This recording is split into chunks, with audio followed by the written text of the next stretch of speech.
আসসালামু আলাইকুম। আজকে আমি বানাবো হচ্ছে নবাবী সেমাই। এই সেমাইটা খেতে যেমন মজা হয়, বানানোও সহজ। সামান্য কিছু উপকরণ থাকলে খুব সহজেই ঘরে তৈরি করে নেওয়া যাবে এই মজাদার লোভনীয় স্বাদের নবাবী সেমাই। আজকে যেহেতু আমি নবাবী সেমাইটা তৈরি করব, তো কিভাবে তৈরি করলাম অবশ্যই আমি আপনাদের সাথে শেয়ার করব। নবাবী সেমাইটা তৈরি করার জন্য প্রথমে নিয়ে নিয়েছি আমি হচ্ছে এখানে 1/2 লিটার দুধ। দুধটা আমি খুব ভালো করে জাল করে নিয়েছি। আর এখানে হচ্ছে আমি কাস্টার্ড পাউডার গুলিয়ে নিয়েছিলাম, এটা হচ্ছে আমি ইউজ করব একটু পর। আর এখন দিয়ে দিচ্ছি পরিমাণ মতো চিনি।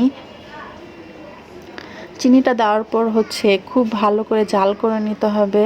জাল করার পর এই পর্যায়ে আমি আগে থেকে যে কাস্টার্ড পাউডারটা গুলিয়ে রাখছিলাম সেটা হচ্ছে আস্তে আস্তে ঢেলে দিব। আর হচ্ছে সাথে সাথে নাড়তে হবে, কারণ এই কাস্টার্ড পাউডারটা যদি দুধের সাথে ভালোভাবে না মিশে তাহলে ক্রিমটা খুব ভালোভাবে তৈরি হবে না। এর জন্য ঘন ঘন নাড়তে হবে। এই পর্যায়ে হচ্ছে আরেকটু জাল করে নেওয়ার পর আমার এখানে কাস্টার্ড পাউডারের ক্রিমটা অলমোস্ট রেডি হয়ে গেছে। আমি এটা সাইডে রেখে দেব।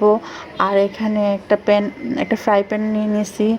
আর হচ্ছে সাথে ইউজ করব হচ্ছে বাটার। এখানে ঘি ইউজ করা যাবে, বাট আমি আজকে বাটার দিয়ে তৈরি করব। বাটারটা ফ্রাই প্যানে দেওয়ার পর হচ্ছে আমি একটু ওয়েট করব যতক্ষণ পর্যন্ত হচ্ছে বাটারটা খুব ভালোভাবে গলে যায়।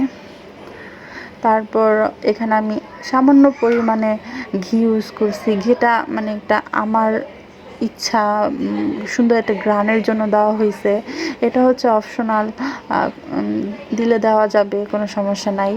আর এখানে দিয়ে দিছে হচ্ছে 1 প্যাকেট পরিমাণ লাচ্ছা সেমাই। এখন হচ্ছে খুব আলতো হাতে সুন্দরভাবে লাচ্ছা সেমাইটাকে আমি ভেজে নেব। একটু সময় নিয়ে ভাজতে হবে, কারণ হচ্ছে লাচ্ছা সেমাইটা ভালোভাবে হচ্ছে ভাজতে হবে। আর হচ্ছে ততক্ষণ পর্যন্ত ওয়েট করতে হবে যতক্ষণ পর্যন্ত সেমাইটা ব্রাউন কালার হয়ে ওঠে। ব্রাউন কালার হয়ে ওঠার পর হচ্ছে আমি এখানে একটু কালার সুন্দর আসার জন্য এখানে ইউজ করছি হচ্ছে জর্দা রং। জর্দা রংটা দিলে হয় কি, খুব সুন্দর একটা কালার আসে। আর সেমাইটা দেখতে খুব সুন্দর হয়, আর খেতেও একটু লোভনীয় হয়। এর জন্য হচ্ছে জর্দা রংটা আমার দেওয়া। জর্দা রংটা দেওয়ার পর হচ্ছে ভালো করে নেড়ে এখন ইউজ করব হচ্ছে 1 প্যাকেট পরিমাণ গুঁড়ো দুধ। এখানে মাওয়া ইউজ করা যায়, বাট আমার ঘরে গুঁড়ো দুধ ছিল তাই আমি গুঁড়ো দুধ ইউজ করে নিছি। গুঁড়ো দুধ দিয়ে আবার একটু ভালো করে নেড়ে নিতে হবে। আর সামান্য কিছুক্ষণ ভাজার পর সুন্দর একটা কালার তৈরি হয়ে আসবে। ব্যাস, এখন হচ্ছে আমার সেমাইটা অলমোস্ট তৈরি হয়ে গেছে। আমি এখন রেখে দেব। এখন হচ্ছে আমি সেমাইটাকে লেয়ারিং করব। এর জন্য নিয়ে নিয়েছে হচ্ছে একটা বক্সে হচ্ছে আমি যে সেমাইটা একটু আগে তৈরি করলাম তা হচ্ছে একটা চামচের সাহায্যে দিয়ে দিব। আর একটু চেপে চেপে সুন্দরভাবে দিয়ে দিব। তারপর অর্ধেক পরিমাণ সেমাইটা দেওয়া হয়ে গেলে প্রথমে যে আমি ক্রিমটা তৈরি করছিলাম ওই ক্রিমটা হচ্ছে আমি এখানে সুন্দর করে ঢেলে দেব।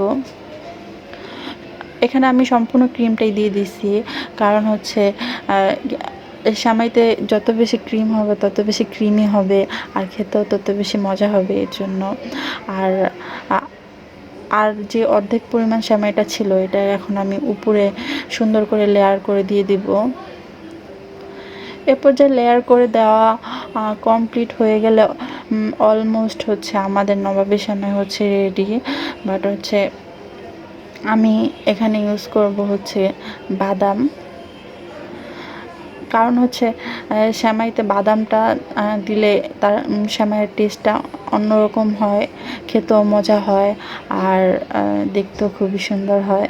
এখানে আমি ইউজ করছি হচ্ছে পেস্তা বাদাম, যে যার ইচ্ছে মতো ইউজ করতে পারে। আর এখানে বাদামটা দেওয়ার পর হচ্ছে আমার সেমাইটা রেডি হয়ে যাবে।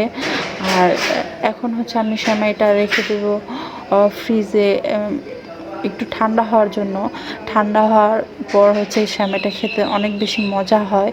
এই তো বানিয়ে ফেললাম বাসায় নবাবী সেমাই।